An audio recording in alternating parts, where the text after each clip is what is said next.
नमस्कार, good morning. मुझे लगा कि आज भी बात करना थोड़ा-सा ज़रूरी है।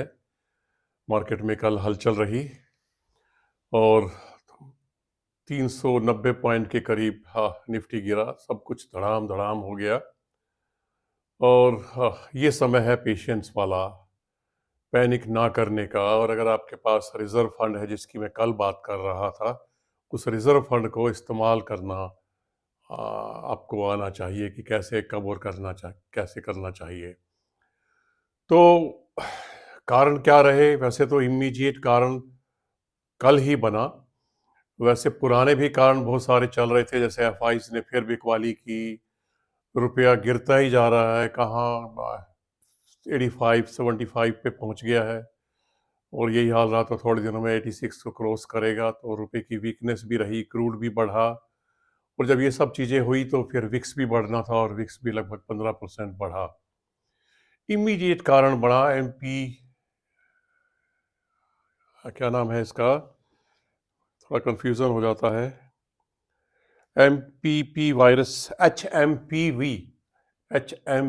Virus, H M P V, जो 2023 में इंडोनेशिया से शुरू हुआ था। इंडोनेशिया से होता हुआ 24 में हलचल चाइना में मचा दी और कल सुबह तक मार्केट के टाइम पे 3 केस थे, जिनमें से 2 बेंगलुरु में, एक अहमदाबाद में। शाम होते होते ये 5 हो गए। तो अगर यही रहा तो ये मामला गड़बड़ कर सकता है और ये इमीडिएट कारण था मार्केट में थोड़ा ये कोहराम मचाने के लिए और इसलिए सब कुछ गिरता चला गया। वैसे तो मेरा विचार है कि जब इस तरह की सिचुएशन आती है तो अगले दिन मार्केट थोड़ा रिकवर करता है, प्रोवाइडेड दैट कि ये केसेस आज दिन में बहुत ज़्यादा ना बढ़ जाएं, क्योंकि इसकी तुलना अब कोविड से की जा रही है। अगर ये ऐसा हुआ तो मामला गड़बड़ा सकता है, लेकिन ज़रूरी है कि अगर आपके पास अच्छे शेयर्स हैं, कुंडली मार के बैठे रहें, बिल्कुल बिल्कुल भी पैनिक ना करें। फेजेस आते हैं, चले जाते हैं और घबरा के अगर हम बेच देते हैं तो फिर बहुत कैपिटल को अपना लूज़ करते हैं। तो पहली चीज़ तो ये है कि आप घबराएं ना, पैनिक ना करें। और इसके बाद कल हमने देखा रियलिटी में, और रियलिटी के अलावा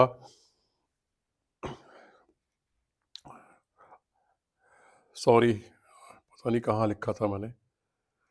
चलिए, 3 सेक्टर्स में हुआ सिर्फ, जैसे रियलिटी में हुआ, बैंकिंग फाइनेंस में, इनमें गिरावट रही, काफ़ी गिरावट रही।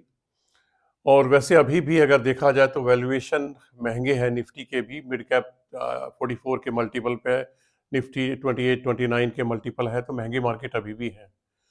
तो अगर आज फिर गिरावट होती है या स्टॉक स्पेसिफिक या सेक्टर स्पेसिफिक गिरावट होती है और आपके पास रिजर्व फंड है तो अपॉर्चुनिटीज बहुत बहुत ज़्यादा हैं। तो गिरावट अगर होती है तो मैं पहले शुरू करता हूँ बैंकिंग से। यूनियन बैंक ऑफ इंडिया 0.8% गिरा, अगर और गिरता है तो बेहतरीन मौका हो सकता है। जे एंड के बैंक 96 पे आ गया है, और गिरता है, और ना भी गिरे तो नहीं है तो शुरू किया जा सकता है। इसके बाद JK Tyre, Bank of Baroda, SBI bank, इन सब में मौके तलाशे जा सकते हैं अगर आप बैंकिंग में रुचि रखते हैं। और बैंक मुझे लगता है कि अच्छा करेंगे, बाकी कुछ करे ना करे, बैंकिंग तो अच्छा करेगा। इसके बाद अगर हम जाते हैं हैवी इंडस्ट्रीज में, अगर आपकी तमन्ना रही हो सीमेंस, एबीबी जैसे स्टॉक्स को, एल&टी जैसे स्टॉक्स को लेने की, तो उनमें मौके तलाशे जा सकते हैं। कल तो मुझे तो पता भी नहीं था सुबह कि मार्केट इतनी ज़्यादा गिरेगी। मैंने ऐसे ही रेंडमली जो है 6550 पे सीमेंस और 6400 पे 6400 पे सीमेंस और 6550 पे एबीबी लगा दिया था, ऐसे ही रैंडम कि चलो आएगा तो आ जाएगा, क्योंकि मैं एक्यूमुलेट कर रहा हूँ धीरे धीरे। दिन में टाइम नहीं मिला, शाम को देखा तो दोनों के दोनों ही आ गए। तो ऐसी जगह पे मौके तलाशे जा सकते हैं। और बजाज हाउसिंग फाइनेंस 122 पे था, अगर और गिरता है तो शुरू, हालांकि महंगे वैल्यूएशन है, लेकिन शुरुआत करने में कोई बुराई नहीं है अगर थोड़ा बहुत और गिरता है। जियो 296 पे आ गया, अच्छी शुरुआत करने की जगह आपको दे रहा है। टाटा टेक 875 पे आ गया, अच्छी शुरुआत करने का मौका दे रहा है, क्योंकि आने वाले टाइम में ये बेहतरीन प्रदर्शन करेंगे। टेक्नोलॉजी तो करेगी ही करेगी, और वैसे तो टाटा के पास तो अपने ही ऑर्डर बहुत होते हैं। केईआई और पॉलीकैब दोनों के दोनों काफ़ी काफ़ी गिरे हैं। अगर और करेक्शन होती है तो इनमें मौके तलाशे जा सकते हैं। उसके बाद फार्मा कल चढ़ा था, हेल्थ केयर पूरा ही चढ़ा है कल। सिर्फ एक गिरता हुआ मैंने देखा, और भी गिरे होंगे, लेकिन नेटको, वैसे भी मैं नेटको के थोड़ा सा आकर्षित रहता हूँ। नेटको गिरा है, और मुझे लगता है जिसके पास नहीं है वो यहाँ पे मौके तलाश कर सकता है। इसके बाद जियो, जियो तो मैंने बता दिया। उसके बाद आता है आरआईएल, रिलायंस फिर दोबारा से 1215-16 के आसपास आ गया। रिलायंस रिलायंस आपके पोर्टफोलियो में जरूर जरूर होना चाहिए। उतनी ज़्यादा उम्मीद तो ना करें जितना इसने प्रीवियसली दिया है, लेकिन फिर भी आपको निराश नहीं करेगा। और वैल्यू अनलॉकिंग जब होगी, डीमर्जर होगा, तो आपको फ्री के शेयर तो मिलेंगे मिलेंगे, ये तो लगभग निश्चित ही होता है रिलायंस के केसेस में।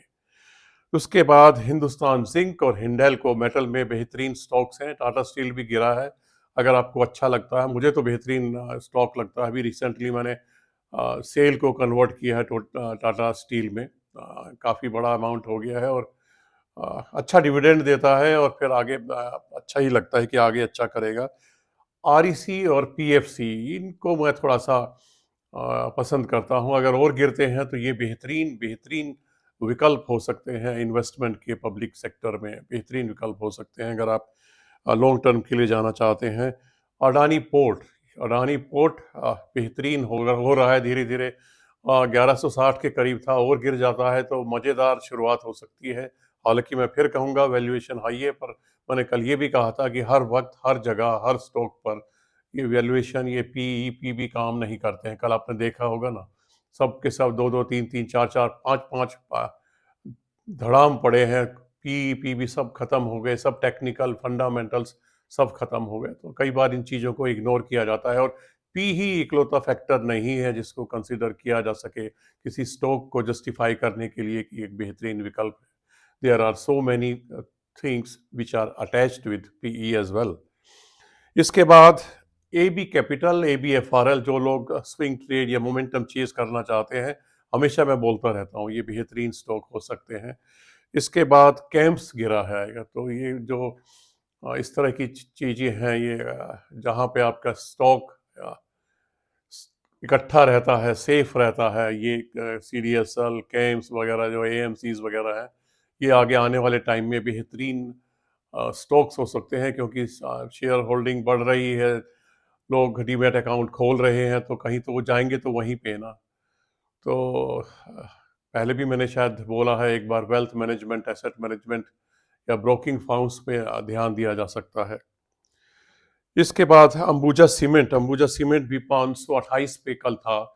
तो मुझे लगता है अंबुजा सीमेंट भी अगर और थोड़ा गिरता है तो बेहतरीन हो जाएगा, लेकिन आज का प्राइस ये 529 भी शुरू करने के लिए बुरा नहीं है। तो कहने का मतलब यही है कि मौके तलाशिए। अगर आपके पास रिजर्व फंड है, सारा एग्जॉस्ट ना कीजिए, क्योंकि जनवरी में बहुत बहुत बहुत मौके मिलने वाले हैं आपको।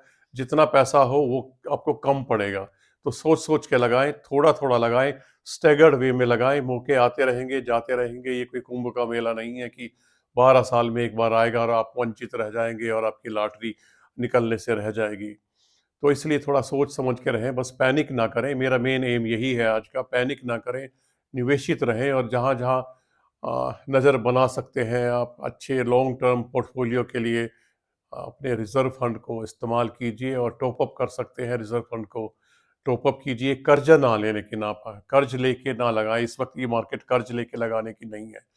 मैं कर्ज के खिलाफ नहीं हूँ, लोन लेके मार्केट में लगाने के खिलाफ नहीं हूँ, पर उसके भी मौके होते हैं। ये टाइम नहीं है कर्ज लेके लगाने वाला। तो क्योंकि अभी पता ही नहीं है ये वायरस किस करवट बैठेगा, और Q3 के रिजल्ट्स, जैसे मैं बार बार कह रहा हूँ, बहुत ज़्यादा इम्प्रेसिव रहने वाले नहीं है। तो अगर उन्होंने भी मार्केट को निराश किया, और ये HMP वायरस का प्रकोप बढ़ा, रुपया और गिरा, तो फिर आप समझ सकते हैं, कुछ कहने की ज़रूरत नहीं है, कुछ भी हो सकता है। सावधान रहें, सावधान रहें, निवेशित रहें, और पैनिक ना करें।